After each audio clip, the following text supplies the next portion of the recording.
No? So, basta kay kana siya, sa Old Testament is, ang lingwahe nila is, kung naging siya, kana ang, sa Old Testament nga nakabutang sa unang panahon, Amorites o mga Hebreo. So, sa pag-abot sa New Testament, mga Greek words na siya. No? Muna siya. Ngayon din siya, Theos is a plural. No? There is a different person. The Godhead. So, isa nga, Ginoo, pero daghan siya persona. So, mauna siya. No? So, ato na masabtan, nga ang Ginoo is Theos. Ang Diyos is Theos. So, plural. No? Pero isa na siya. No? Amin ba? No? Okay. So, ato na nasabtan.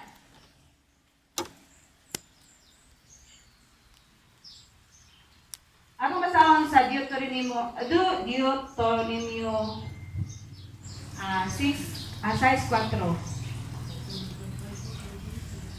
Basahon.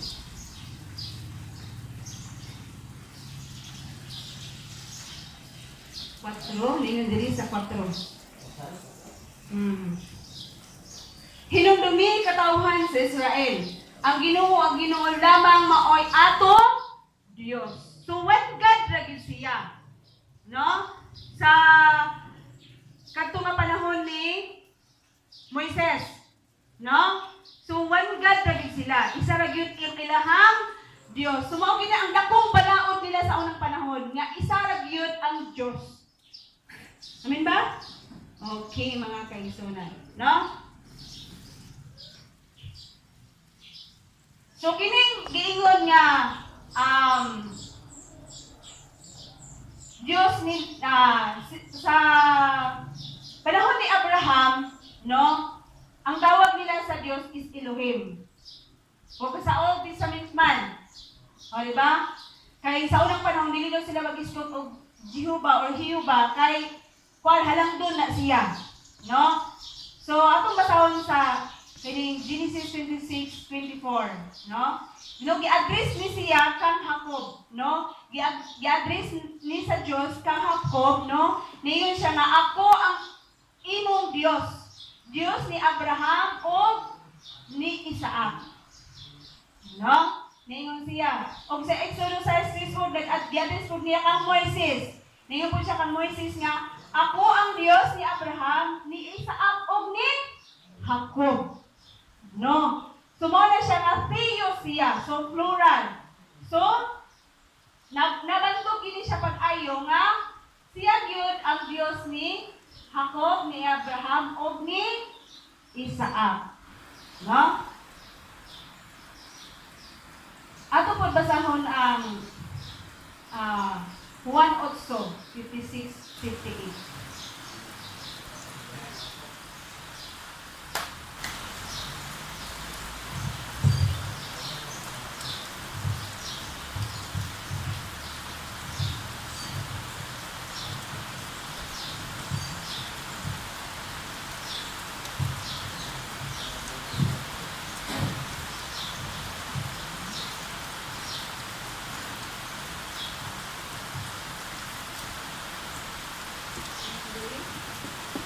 Ang inyong amahan niya sa Abraham, nalipay nga nakakita siya sa adlaw sa akong pag-anhi.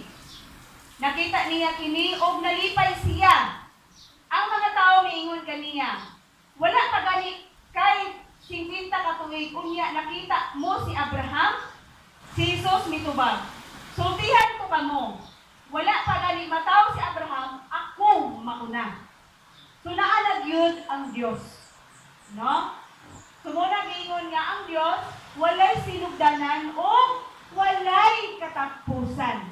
So, ang pangutana din kay nga ato ang tema is ang relasyon ni Kristo Jesus sa Diyos. Ha? Kaya uban kaya kay dili mo to nga si Hesus Kristo Diyos. No? So, kita dako kayong tao kana ang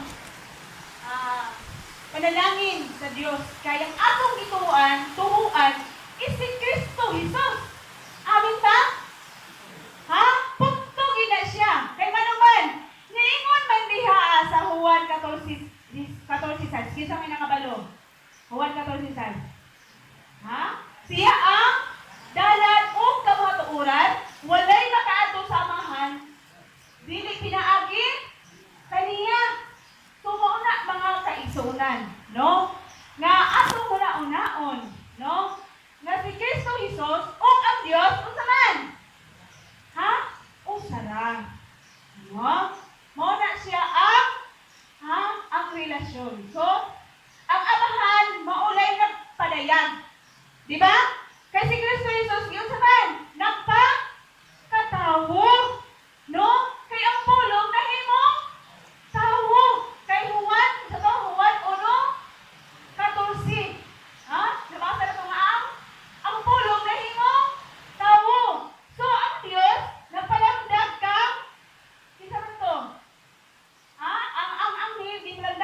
Dios.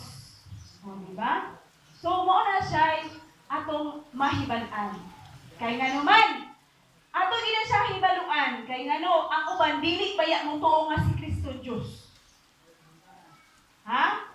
Naamang yun. So, kung makatagbog tali ana nga mga tao, so kabalo na ta, mag-explicar kung unsa ang relasyon ni Kristo diha sa Dios.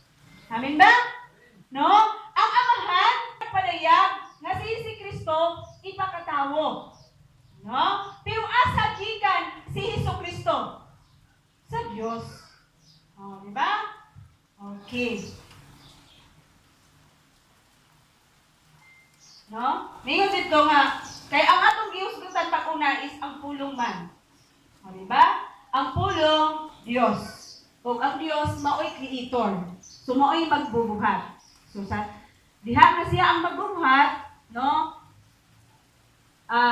Gipagkatao si Ginoong Hesus. So, mauna na siya ang kalambigitan sa relasyon ni Kristo Hesus diha sa Diyos. Amen ba? Amen. Okay. So, ang Espiritu Santo mao'y nagpa-katawo kang Hesus Kristo. So, diyan nato na siya mabasa sa Lucas. No? Atong basahon sa Pilipos 5:2-5.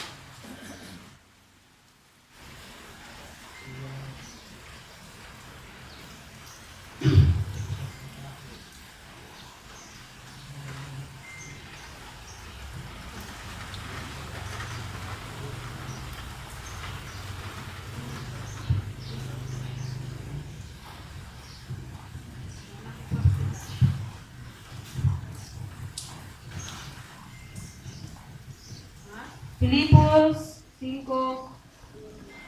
Ay, wala 5. Ano yun? Filipos 2:5.